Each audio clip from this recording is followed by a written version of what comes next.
Hey guys, my name is Shakir, and my story is a little different than most. I am an immigrant from the Middle East, and if you know anything about the Middle East, you can only begin to imagine the struggles we went through. After immigrating to the United States, and plenty of personal and financial hardships later, I finally reached my version of the American dream. The vehicle that helped me reach my financial freedom was real estate. Now, I run multiple 6- and 7-figure businesses, and I like to help others. That's why I'm here. If I can do it, so can you. Believe me. Subscribe to my channel, and I'll show you how. Living with urgency. Entrepreneurship, this is the one thing I learned in life, and more than one successful entrepreneur told me this. If you think that business and personal is separate, you're delusional. I made peace with this a little bit over a year ago. For the longest time, I'm like, I'm gonna have work and personal life balance. The whole concept of that, I could never achieve it. I could never, ever achieve it. And it was driving my wife crazy. Not saying that it's not driving crazy now, but crazier. Then it was clear to me that personal and business go hand in hand, because when I go home, yeah, I talk to the wife, but when we go to dinner as a group of people, what do we talk about on the dinner table? Evan, when you go with friends, or most of your circle probably like business owners or whatnot, what is the conversation that you guys talk about?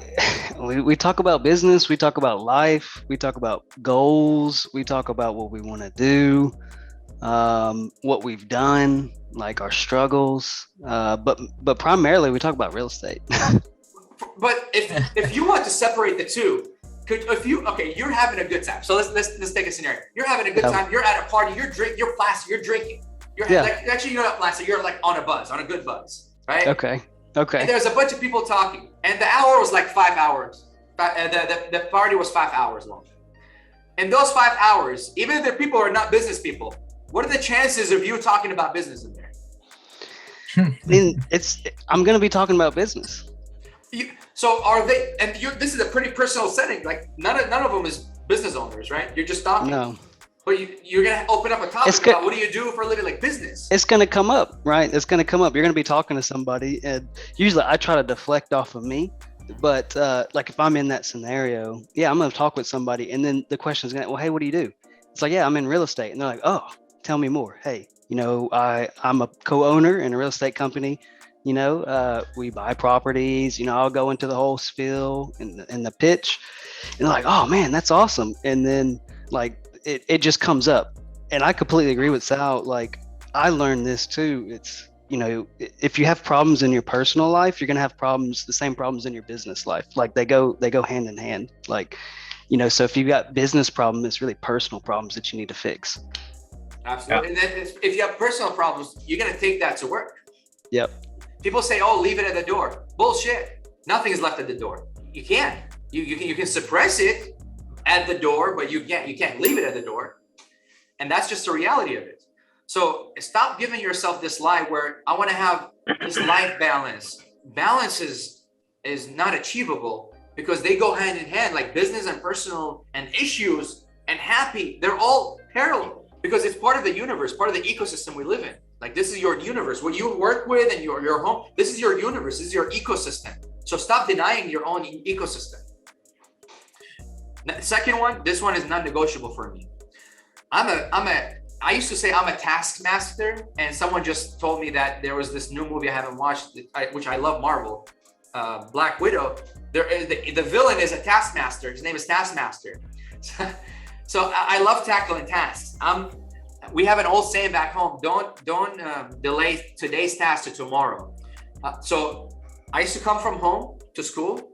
I used to run. We used to have the stairs, and my room is like 20 feet away from the stairs.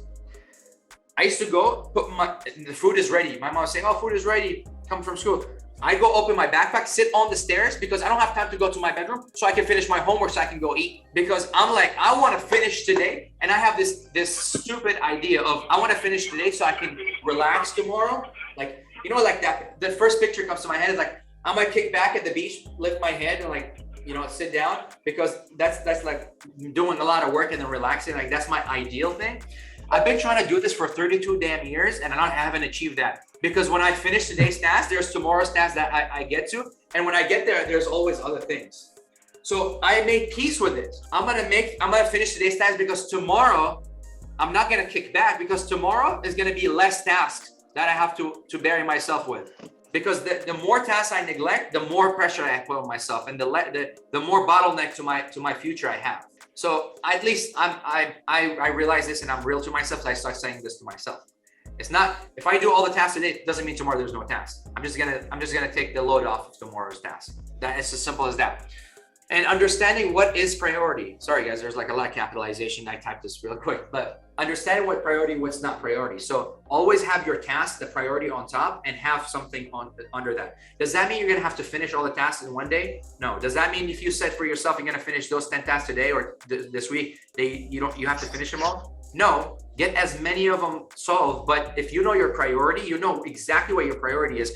And I'm gonna talk to you, Amber and Matthew, what your priority is today. If you're, for Matthew, I know you're struggling with knowing what to do in business right now. What should generate you the most money?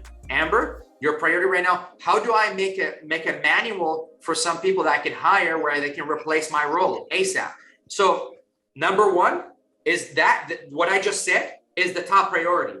What falls under that falls the steps to take that priority, or other steps for other priorities as well. It doesn't have to be for that one topic, but mainly I know what steps I need to take for my biggest problem. So always identify where you're at in business, what's the most urgent thing that you need to take care of, and take the top three. And after those top three, they have their own, and then take the rest of them. Put some deadlines for the urgent ones, and the rest, they can fall in place. They don't have to have, and don't stop using your calendar as urgent tasks. Those are tasks. Calendar, you can use that somewhat, but have a checklist. There's an amazing tool.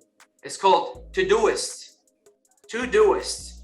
That is an amazing tool that you can use. You can use Trello as well, but Todoist is for me, for tasks, is phenomenal. Use a Todoist and have those tasks. If you have 10 things that you thought about doing, list them on there. Go back next week, add some dates to them maybe, but keep listing. Stop putting it in your notes. No. Don't do notes. Don't do notes. Don't do the calendar. Calendar is good to have meetings, to have some deadlines for yourself, but don't make that the core of that. Have some legit to-do lists for yourself that you follow day in, day out. And guess what? This is the problem. Why I talk about this, because when you think that you're gonna have everything in your head and you have like, yeah, this is urgent, you're gonna start conversation a week later or 2 days later or 3 days later with someone. You're like, oh my God, I forgot to do this. I have to do this. Then you start tripping on your own ideas that you wanted to do, where to take your business to the next level, they become a burden. Because you're like, oh my God, I forgot about this. Don't make your great tasks or great ideas to take you to the next level feel like it's a burden, because that's what it's gonna feel like.